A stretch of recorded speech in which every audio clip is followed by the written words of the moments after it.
My name is Livia Monroe, and I was 31 when my 8-year-old son's whisper rewired everything I thought I knew about my marriage. The airport curb was still buzzing in my ears, rolling suitcases, fading announcements, when we pulled back into the driveway. My husband had kissed my cheek, promised to call, waved like any normal man leaving for work. Inside the house, the silence felt heavier than usual. As I set my keys down, my son tugged on my sleeve. His voice was barely air. "Mom, we can't stay home." I smiled at first, brushing his hair. "Why not?" His eyes were wide, too awake. "I heard Dad talking on the phone last night. He said after he leaves, things will be easier. He said no one will stop him." The room felt suddenly colder. A hum in my ears drowned everything else. I crouched, meeting his trembling gaze. "Did he say anything else?" My son nodded once. "He said not to worry because we wouldn't be here much longer." I didn't ask questions. I didn't argue logic. I grabbed our coats, my purse, and his backpack. We slipped out the back door, hiding at a neighbor's empty rental 2 streets away. 10 minutes later, my phone buzzed. A security camera notification. I opened it, expecting nothing, and froze. Because on the screen, I saw a man who was supposed to be on a plane, standing inside our living room. My hands shook so badly, I nearly dropped the phone. The camera angle was wide. Our living room, the couch, the lamp I'd forgotten to turn off. And there he was. My husband. Not at the airport. Not on a plane.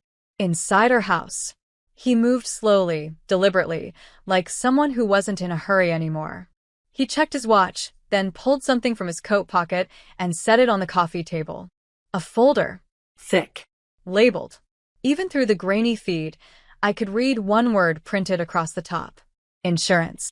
My son pressed closer to me, his small fingers digging into my arm. "Mom, that's him, right?" I didn't answer. I couldn't. On screen, my husband went down the hallway, toward our bedroom, toward the closet where I kept important papers. Passports. Birth certificates. Things you take when you don't plan to come back. My phone buzzed again. A text from him. "Boarding now. Love you both, red heart." I felt my stomach drop. The lie landed with surgical precision, calm, practiced, rehearsed. On the camera, he stopped at the bedroom door, then looked straight up. Straight at the camera. At me. And for the first time in our marriage, he smiled without warmth. That's when I understood. He knew I was watching. And whatever he was planning, he never intended for us to be alive when he returned. I turned the phone face down like it could see through me. My son's breathing was fast, shallow. I pressed his head into my coat, feeling my own pulse hammer in my throat. "We're not going home," I whispered, more to myself than to him. From the dark rental window, I watched the street. Every passing headlight felt like a spotlight. My husband's car was still gone, which meant he'd planned this with margins. Time buffers. Alibis. I flipped the phone back over. The living room feed showed him returning from the bedroom with a small metal box, our fireproof safe. He set it on the table, opened it with the code I had set years ago, and removed 2 passports. Mine. And my son's. Then he took out another document, unfolded it carefully. A will. My will. Updated. Signed. Dated last month. A forged signature, so clean it stole my breath. The beneficiary line was already filled in. His name. A knock tapped the rental door softly behind us. I nearly screamed. My son clutched my sleeve. "Mom?" I didn't answer. I muted my phone, slipped it into my pocket, and moved toward the door, every step measured. Through the peephole, I saw a woman mid-30s, calm, professional. She raised a badge just enough to catch the light and whispered, "Ms. Monroe? I'm with airport security. Your husband never boarded his flight." My legs weakened. Before I could open the door, my phone vibrated again in my pocket. A new message from him. "Check the cameras, Liv. Time's almost up." I opened the door just wide enough to see her clearly. She kept her voice low, controlled, someone trained not to escalate fear. "Your husband flagged our system," she said. "He bought a ticket, cleared security, then walked out the staff exit." My son pressed behind my legs, shaking. The agent's eyes softened when she saw him. "You did the right thing leaving," she added quietly. My phone vibrated again. I didn't look. I didn't need to. We followed her to an unmarked car parked half a block away. The night felt stretched thin, like glass about to crack. Snow creaked under our shoes. Somewhere nearby, a garage door slammed and my heart jumped. Inside the car, warmth rushed over us, but it didn't calm me. The agent handed me a tablet. "This was recovered from your husband's carry-on when he abandoned it." On the screen, emails, drafts, timelines, plans for accidental gas exposure, notes about carbon monoxide, insurance payout calculations. My breath came in short bursts. "He was careful," she said, "but not careful enough." My phone buzzed again. This time I looked. A photo, the inside of our house, and something unfamiliar sitting by the furnace, metallic, newly installed. A caption beneath it, "You left early. That changes things." The agent reached for the radio. "We need units at the Monroe residence immediately." I pulled my son close, my cheek against his hair. I finally understood the truth. Running wasn't the end of his plan. It was the complication. And my husband was about to correct it. The car lurched forward as sirens cut through the night, not screaming, just enough to clear the streets. I held my son so tightly he whispered, "Mom, you're hurting me." I loosened my arms, resting my chin on his head, counting his breaths so I wouldn't fall apart. The agent spoke into her radio in short, coded sentences. Every word sounded like a door closing behind us. We stopped 3 blocks from our house. No closer. Through the trees, I saw blue lights scatter across the snow like broken glass. Fire units, police, gas company trucks. The agent handed me another device, live feed from inside my home. Men in masks moved quickly, shutting valves, pulling equipment away from the furnace. One of them held up a small metal cylinder and shook his head. "Carbon monoxide release trigger," the agent said quietly. "Timed. Remote-enabled." Remote. My stomach turned. My phone buzzed again, then stopped. "Signal lost." The agent met my eyes. "He realized you weren't there. He tried to accelerate the plan." I stared at the screen as officers searched every room, the couch, the hallway, my son's bedroom. That's when a voice came through the radio. "We found him." My breath caught. "Where?" the agent asked. A pause. "Parked 2 streets over. Engine running. Watching the house." I closed my eyes. The man I married wasn't leaving for a trip. He was waiting for a funeral. And for the first time since my son whispered that warning, I knew we were finally ahead of him. They didn't rush him. That's what chilled me most.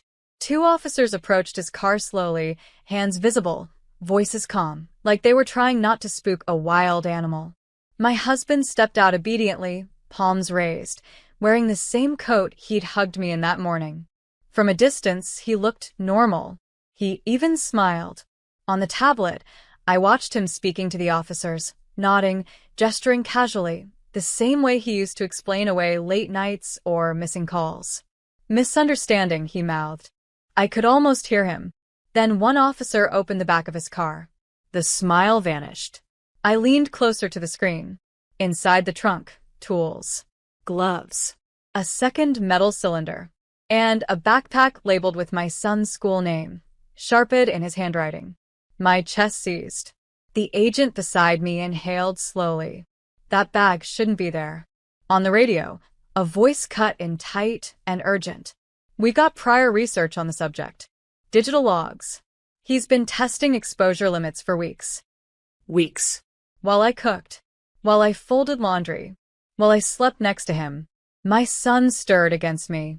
"Mom, are we safe now?" I kissed his hair, tasting salt. "Soon." But even as I said it, my phone vibrated back to life. One last message from my husband flashed across the screen. "You always did underestimate me. This isn't over." And in that moment, watching them put him in handcuffs, I understood something terrifying. The arrest was only the beginning.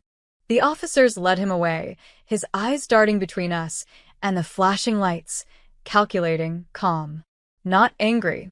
Not desperate, just assessing, as if this arrest were a puzzle he was already planning to solve. My son clung to my leg. Mom, will he come back? I held him tighter than ever. Not if we do this right. The agent handed me a small folder, court documents, evidence logs, recorded threats, copies of the cylinders, and the emails he sent himself to plan everything. I flipped through them silently. Every page screamed intent. Every line screamed danger. And every page was mine now. I looked up at the agent. We press charges? She nodded, calm. He won't walk away from this one. A thought hit me. Years of fear, whispers in the dark, pretending everything was fine, it had led me here. To a position of control. To a moment where I could protect my son. Where I could finally stop hiding. I walked outside, snow crunching under my boots, and felt the weight lift. My son laughed, a small, fragile sound, but real. For the first time, the house behind us wasn't a cage. It was a warning. And I was the storm waiting for him when the trial began. Because some men underestimate mothers, and some men pay for it. Courtroom lights are harsh, cold, unyielding, but I didn't flinch. My husband sat across from me, handcuffed, trying to maintain composure. The same man who once whispered threats in our home now looked smaller, stripped of control. The prosecutor presented every piece of evidence. The cylinders, the timelines, the emails, the threats. Every lie he told to friends, colleagues, and even our family crumbled under the weight of truth. He tried to speak.